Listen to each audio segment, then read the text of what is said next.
Begini Abah, saya kan membaca buku Abah yang edisi kedua yang buku hijau itu ya, Hmm. yang ada 7 langkah itu loh Abah. Eh, saya memang membacanya itu sengaja saya pelan supaya saya mau sambil praktek juga. Nah, yang langkah pertama itu kan membangun keakraban. Nah, saya memang mengakui bahwa dengan anak-anak saya kan anak saya 4 ya, 2 yang pertama cowok semua ini memang ya istilahnya selama ini saya sebelum-sebelumnya nggak ada ilmunya gitu. Nah, sehingga yang saya lakukan itu cuma apa yang dulu saya alami ya. Kalau pas lagi kesel ya dimarahin, dinasehatin, ceramah terus gitu. Lama-lama malah kayaknya menjauh gitu. Makin menjauh Nah, ternyata ya. nah kemudian ternyata memang ada langkah pertama itu kan membangun keakraban. Jadi jangan jangan diomongi tapi diajak omong kan gitu. Salah satu membangun keakrabannya dengan cara ya mungkin bermain, ngobrol, diajak main tanpa gadget, tanpa sambilan yang lain gitu.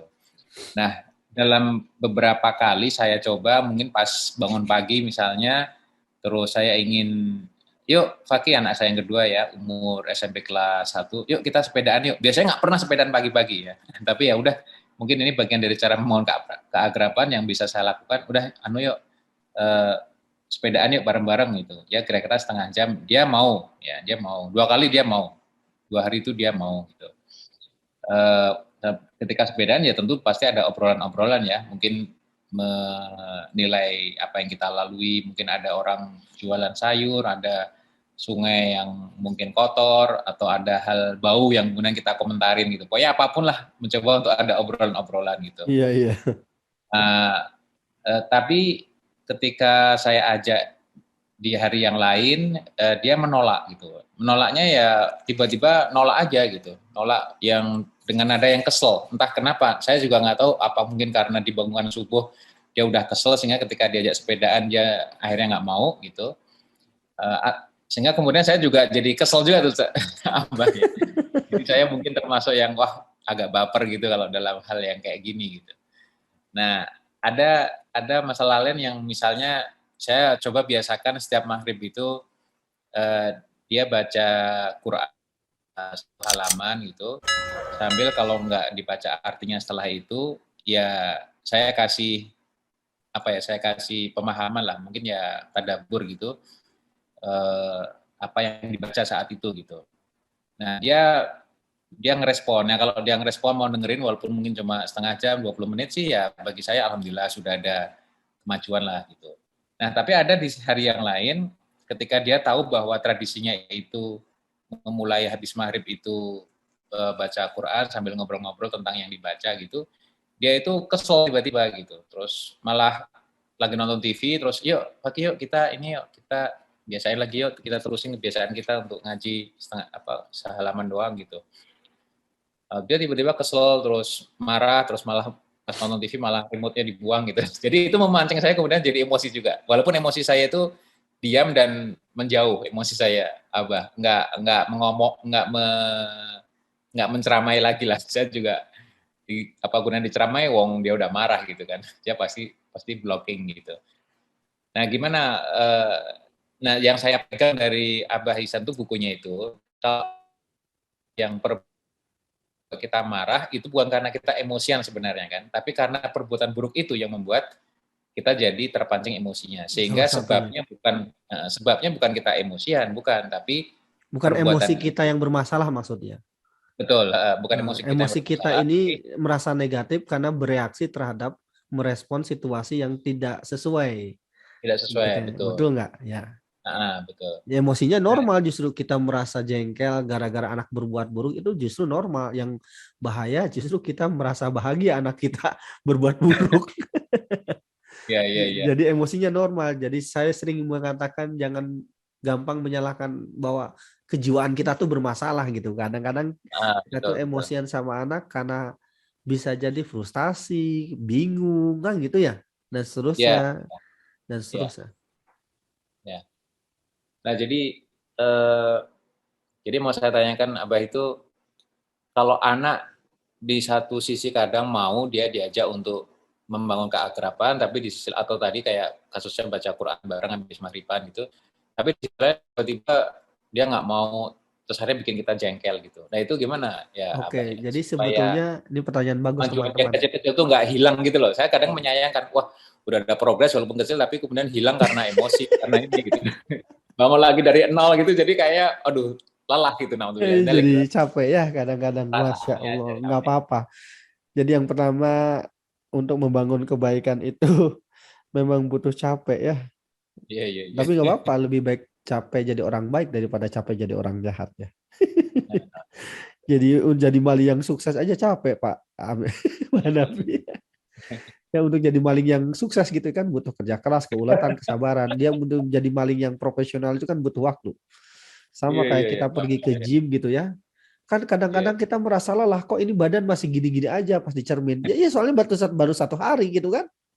iya, Ini iya, kok perut iya. gak kempes-kempes gitu kan. 2 hari capek kita, seminggu kok nggak berubah-berubah gitu kan. Tapi setelah 2 tahun berubah. Nah itulah yang membedakan orang berkualitas dengan yang tidak konsistensi. Ya apapun saham, investasi, usaha, konsistensi kan itu. Ya banyak orang yang tumbang di tengah jalan gitu kan dan seterusnya. Insya Allah jangan menyerah. Yang pertama nggak apa-apa merasa capek kadang-kadang lelah. Yang kedua, nah sebetulnya ini ada polanya Pak. Tapi ada polanya nih bocah ini sebetulnya. Cuman kita bisa jadi eh, mungkin kurang jeli lah dengan pola ini ya. Nah, kalau polanya ini kita temukan, insya Allah sebenarnya bisa mudah kita atasi. Jadi polanya adalah kita mengajak anak pada saat situasi ada kenyamanan lain yang ia dapatkan, kira-kira kenyamanan itu dicabut dan kita pikir ngobrol dengan kita itu adalah kenyamanan untuk anak, padahal ada kenyamanan lain gitu. Contoh ya, Iya, iya, contoh. betul Abah ya. Terutama Ya, main game itu loh. ya kenyamanan misalnya semua anak di seluruh dunia ketika main game lalu dicabut langsung marah mau diajak makan. Misalnya Nggak dia mau. makan KFC, senang banget makan KFC, tapi menurut dia main game itu lebih senang dari makan KFC, tetap aja dia marah gitu kan. Iya, iya. Menurut kita ngajak ngobrol anak, ngajak sepeda itu adalah kegiatan yang menyenangkan menurut kita kan, betul? Iya, Dan menurut anak juga sebetulnya menyenangkan. Tetapi ya kita mengajak dia main sepedanya, ngobrolnya dengan cara mencabut kenyamanan lain yang dia merasa lebih nyaman gitu. iya, iya. Contoh pada saat tadi lagi tidur, itu kan kayak apa ya? Kayak asem banget gitu loh diajak main sepeda gitu kan. Iya, iya, iya. Nah, kalau mau ngajak main sepeda itu setelah dia sadar, sudah nyaman. Nah, itu baru main sepeda gitu. Tiba-tiba bangun tidur, ayo main sepeda. Iya, iya. Atau contoh lagi nonton TV gitu kan. Jangankan soal main sepeda ngobrol ya. Anak kita lagi nonton TV, tahu nggak? Lalu kita bilang, udah azan, matiin TV. Tahu nggak lama-kelamaan anak kita jadi benci azan. Bahkan Iya, benci sholat. iya, iya.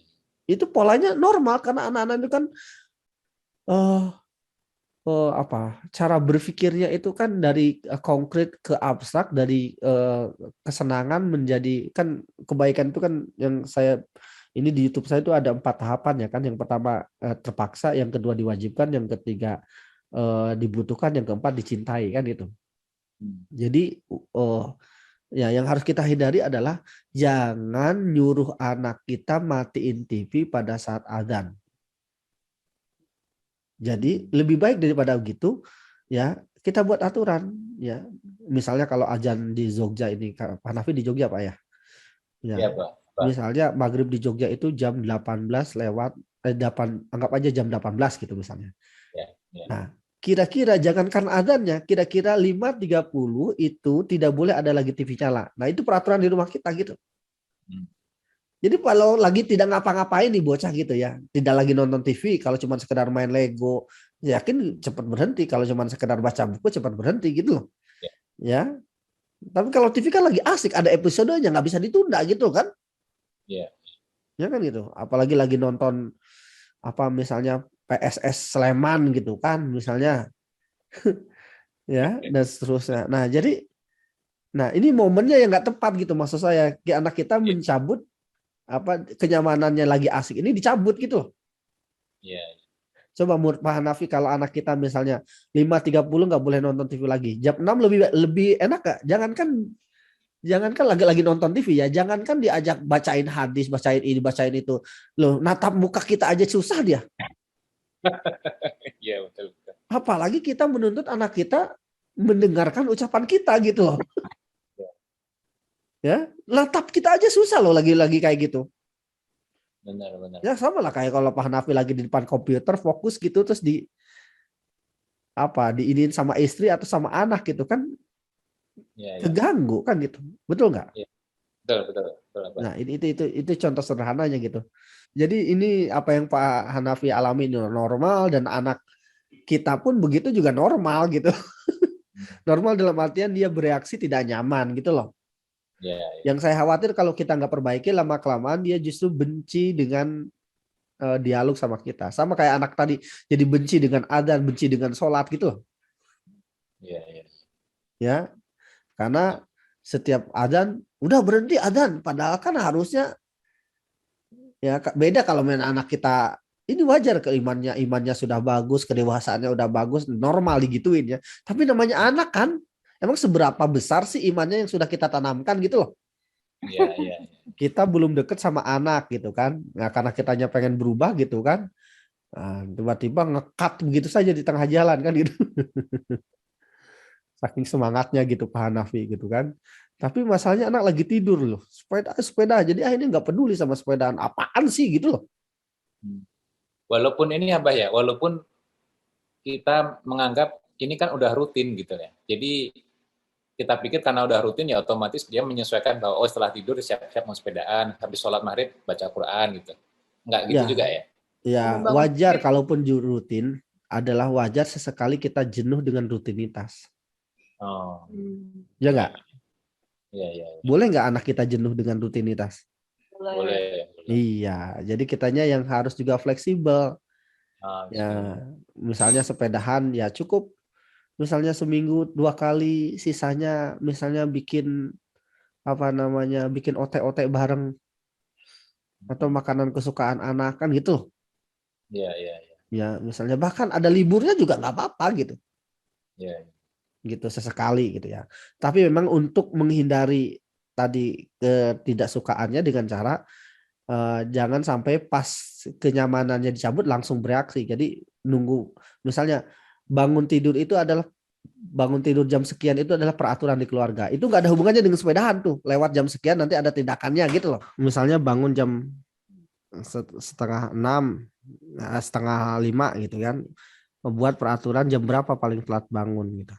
Kalau mau membangunkan anak itu ucapkan, ajak ngobrol dengan hal-hal yang disukai anak pada pagi-pagi gitu.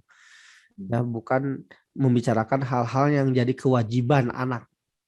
Sholat belum. Sholat belum ya udah langsung PR udah dikerjain belum, coba bangun tidur langsung digituin gimana? Pak Hanafi dibangunkan sama istri tiba-tiba, Pak udah bayar listrik belum? Pak udah tuh SPP udah dibayar belum itu bocah kan? Pak kemarin itu udah liar kan gitu lah. Iya. Mumet aja kan gitu lah. Ya. Tapi bangun kan yang bergantung umur anak ya. Kan pasti ada topik-topik yang kira-kira anak excitement, antusias gitu. Kalau anak-anak balita kan yang paling gampang sampai umur 10 tahun itu yang paling gampang itu diajak ngomongin soal makanan kan gitu loh. Ya. Kalau anak-anak umur sampai SD lah kira-kira ya. Ya, kita sarapan hari ini sarapan apa ya? Cumi goreng apa roti goreng gitu kan? Misalnya ketika anak kita merespon, emang bunda punya cumi di kulkas? Nah berarti bangun tuh bocah kan gitu. Ya, kan tujuannya gitu, dapat respon gitu kan, gitu loh. Kalau anak-anak remaja ya beda lagi, yang diomongin soal temennya, yang soal main bola, soal hal-hal yang topik menjadi kesukaan dia kan gitu. Ya, nah itu hanya membantu, tapi yang utama bukan itu, yang utama ya tetap adalah ketegasan kita jam berapa paling telat bangun dan seterusnya. Wajar anak-anak kita dalam tanda kutip terpaksa dibiasakan bangun itu normal, boleh merasa terpaksa. Sama kayak sekolah. Sekolah juga kan anak-anak kita pada dasarnya dipaksa, ya kan? Tapi kan jadi rutinitas akhirnya.